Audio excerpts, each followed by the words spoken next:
एक बहुत ही भोला भाला सा आलसी लड़का था। वह कोई काम नहीं करना चाहता था, बस खाना खाता, घूमता और सोते रहता था। एक दिन उसे किसी ने बताया कि एक आश्रम है जहाँ पर कुछ नहीं करना पड़ता है और हर दिन 2 समय का खाना और नाश्ता मिलता है। तुम वहाँ जा कर के रहो। उस आलसी लड़के ने सोचा कि ये तो बहुत ही बढ़िया है और वह उस आश्रम में जाकर रहने को सोचा। और फिर वह भोला भाला आलसी लड़का अपना सारा सांसारिक जीवन छोड़कर उस आश्रम में जाकर रहने लगा। आश्रम में गुरुजी रहते थे। वह कुछ समय सबको प्रवचन देते हैं। वह आलसी लड़का सुनता था, बाकी समय आराम करता था और फिर भर पेट खाना खाकर सो जाता था। ऐसे ही उस लड़के का दिन गुजरता गया। एक दिन उस आश्रम में कुछ भी नहीं बना। नाश्ते के समय नाश्ता नहीं मिला। उसने सोचा, नाश्ता नहीं मिला, भोजन तो मिलेगा। अब भोजन के समय भी उसे भोजन नहीं मिला। लड़का दौड़ करके गुरुजी के पास गया और उसने पूछा कि आज भोजन क्यों नहीं बना। गुरुजी ने कहा कि बेटा, आज एकादशी है और जितने भी आश्रम के सदस्य हैं उनका उपवास है और तुम्हारा भी आज उपवास है। आज भोजन नहीं बनेगा। वह लड़का आलसी था और उसे भूख भी बहुत लगता था। उसने गुरुजी से बोला कि मैं उपवास नहीं रखूँगा, मुझे भूख लगी है, मैं खाना खाऊंगा। गुरुजी ने बोला, ठीक है, जाओ, भंडारे में से सामान ले करके आओ और आश्रम में नहीं, बाहर ले जा करके बना लो। लेकिन याद रखना, भोजन बनाने के बाद सबसे पहला भोग भगवान को लगाना और फिर तुम प्रसाद पाना।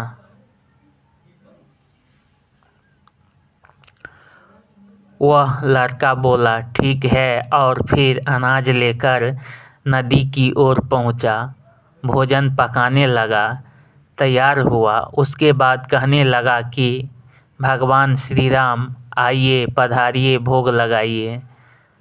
अब जब उसे लगा कि भगवान तो आ नहीं रहे हैं, तो फिर कहने लगा कि मुझे मालूम है आपको तो अच्छा खाने की आदत है, मैं बना नहीं पाया और मुझे अच्छा बनाने भी नहीं आता, लेकिन जो भी रूखा सूखा बना है आकर खा लीजिए।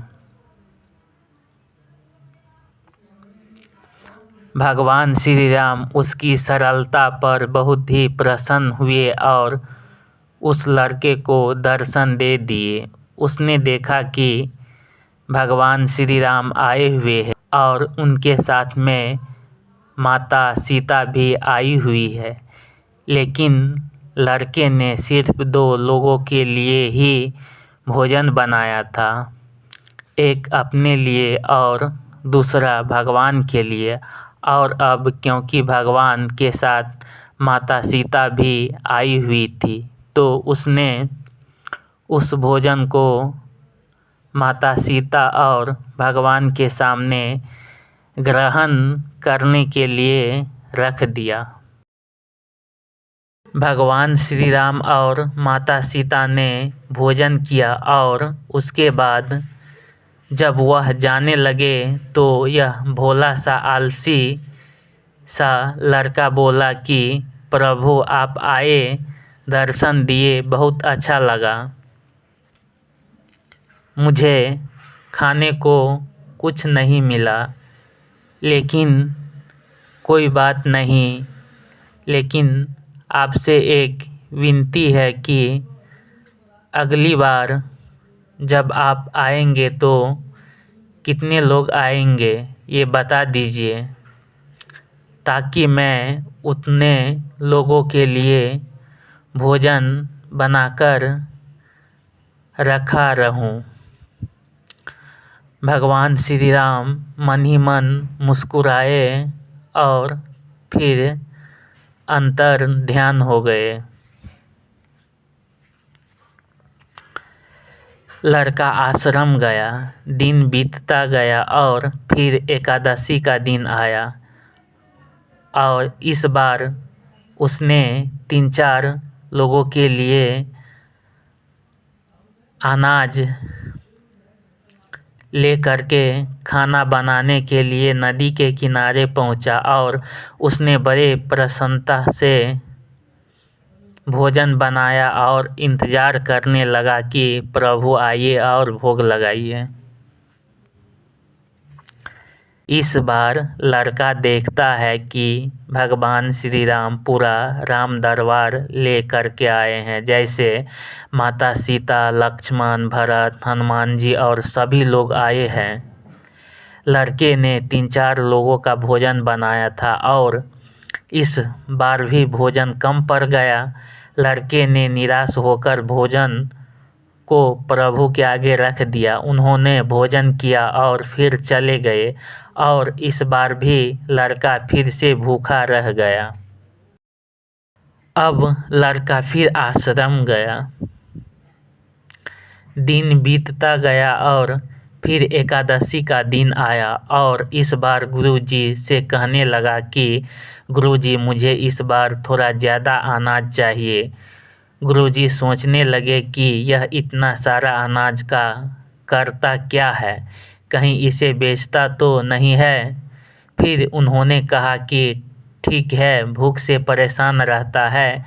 लड़के ने कहा कि नहीं गुरुजी, मैं भूख से परेशान नहीं रहता हूँ। प्रभु के साथ बहुत लोग आते हैं, उनको भी तो भोजन करना पड़ता है।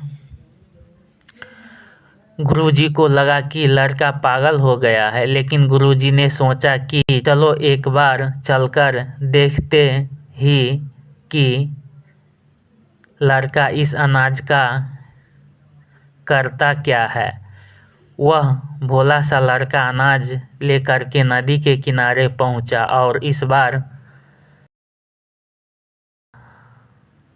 बार भोजन बनाया नहीं। उसने सोचा कि प्रभु हर बार ज़्यादा लोगों को लेकर के आते हैं, इस बार वह जितने भी आएंगे खुद बना करके भोग लगा लेंगे। और फिर प्रेम से प्रभु को बुलाने लगा। गुरुजी ये सब छुपकर देख रहे थे कि ये भोजन तो बनाया नहीं और प्रभु को बुला रहा है, लेकिन लड़के ने देखा कि इस बार प्रभु के साथ बहुत से लोग आए हुए हैं, तो उसने प्रभु के सामने हाथ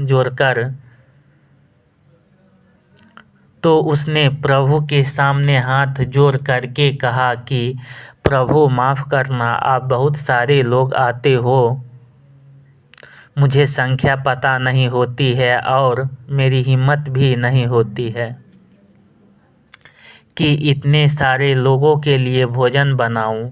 आप स्वयं आइए, बनाइए, खाइए और भोग लगाइए। प्रभु मुस्कुराते हैं और अपने साथ आए सभी लोगों के साथ मिल करके भोजन बनाते हैं। गुरुजी ये सब छुप करके देखते हैं और फिर लड़के के पास आकर के कहते हैं कि तुम ये क्या कर रहे हो।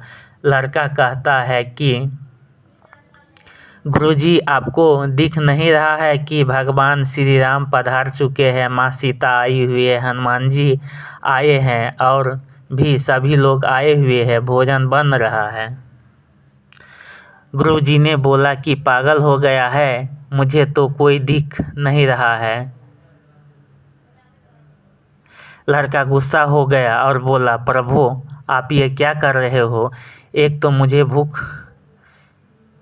तो मुझे भूखा रखा है और गुरुजी को दर्शन नहीं दे रहे हो, जो मुझे पागल समझ रहे हैं। कृपया करके गुरुजी को दिख जाओ। भगवान बोले, नहीं, मैं इन्हें नहीं दिख सकता। लड़का बोला, क्यों नहीं दिख सकते? मेरे गुरुजी तो बहुत महान है, बहुत बड़े ज्ञानी और ज्ञाता है। भगवान बोले, हाँ ज्ञानी और ज्ञाता होंगे, लेकिन तुम्हारी तरह सरल नहीं है। जो सरलता तुम में है वो तुम्हारे गुरु में नहीं है। लड़के ने ये बात गुरुजी से कह दी कि भगवान श्री राम कह रहे हैं कि आप में सरलता नहीं है, आप मेरी तरह सरल नहीं है, इसलिए आपको नहीं दिख सकते। गुरुजी की आंखें नम हो गई और रोने लगे और बोले कि बिल्कुल सही कहा, मेरे अंदर तुम्हारे जितना सरलता नहीं है। और फिर माफ़ी मांगने लगे। फिर भगवान ने गुरुजी को भी दर्शन दिए।